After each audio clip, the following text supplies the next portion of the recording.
আসসালামু আলাইকুম এভরিওয়ান, কেমন আছেন সবাই? আশা করি সবাই ভালো আছেন। আলহামদুলিল্লাহ, আমিও বেশ ভালো আছি। আবারও একটা নতুন ব্লগ ভিডিও আপনাদের সাথে শেয়ার করছি। আর এই যে আমাদের এখন দোকানের ডিম, এটা সব বার করা হচ্ছে পেটি থেকে। তো সেই সময় আমার ক্যামেরাটা অন ছিল, তো এটা একটু নিয়ে নিয়েছি সকালেরই আর কি। প্রায় 2-3 দিন আগেকার হয়ে যাচ্ছে ভিডিও ব্লগ তৈরি করতে, আর কত অনেকটা দেরি হয়ে যাচ্ছে। এখন কাজের মধ্যে তো আছি। আর একটা কথা, যে ধান আলু নিয়ে ব্যস্ততার মধ্যে তো ছিলাম, তো এখন একটু ব্যস্ততা কমই আছে, তবুও কমেনি চাপটা। তার 2-3 দিনের মধ্যে কমে যাবে, তো আবারও ঠিক টাইমে ব্লগ চলে আসবে।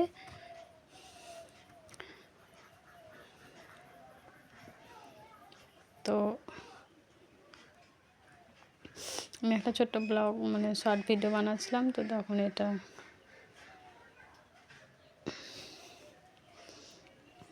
ক্যামেরা করছি। আর এই যে ধান কাটা গাড়ি চলে যাচ্ছে, ধান সব জমিতে কাটা হয়ে গেছে। আমাদের রাস্তার উপর বাড়ি, তো সবসময় গাড়ি ঘোড়া বেশি থাকে। তো আমার মেয়ে আবার চা পানি খাওয়া কমপ্লিট হয়ে গেছে। সকালের টাইম বলছিলাম না, তো মেয়ে এই যে মাটি দিয়ে, আমরা ছোটোবেলায় যেটা করতাম, তো মাটি দিয়ে এরকম ধুগি বানাচ্ছে। তো এটাও একটু নিয়ে নিয়েছি। আমি ওর সাথে একটু খেলতে বসে পড়েছি, বাচ্চা ছেলের মতো।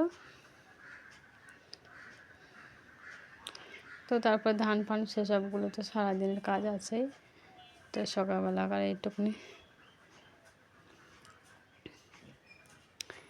এটা হলোই না লাস্ট অবধি, এতটাই ভরা হয়ে গিয়েছিলো।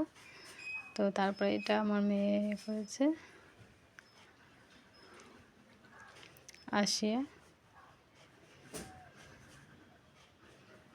এই যে খেলা করছে ধুলোবালি নিয়ে।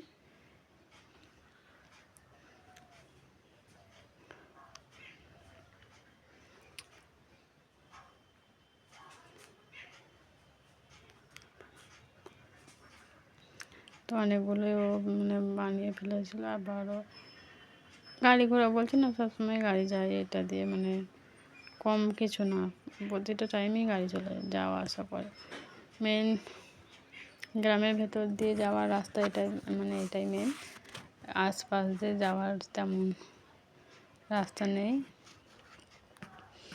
অলিগলি আছে। তো জমিতে চলে এসেছি। এই যে সমস্ত ধান শুকানো আর এই যে লোড হয়ে সব চলে যাচ্ছে, মিলে চলে যাবে এগুলো আবার। তো সমস্ত ধান লোড হয়ে চলে যাবে, আর ওইদিকে সমস্ত জমিতে আলু বসানো হয়ে গেছে। তো কিছুদিন বাদে আবার আলুর গাছও ফুটবে। এখন মাত্র বসাচ্ছে এই জমিটাতে, আজকে বসালো। তো এটা আমাদের এই জমির সামনে আমরা ধান বসালাম, আমাদের পাশে আর কি জমি আছে, তো এটাই আর কি। আর ওই যে সমস্ত চারদিকে মাঠ, এই যে ধানের গাড়ি চলে এসেছে। তো ভিডিওটা এখানেই শেষ করলাম। খোদা হাফেজ। ভালো থাকবেন, সুস্থ থাকবেন, আমাদের জন্য অনেক অনেক দোয়া করবেন। আর সামনে নতুন ব্লগ নিয়ে চলে আসছি আবারও, সামনে ব্লগটা মিস করবেন না।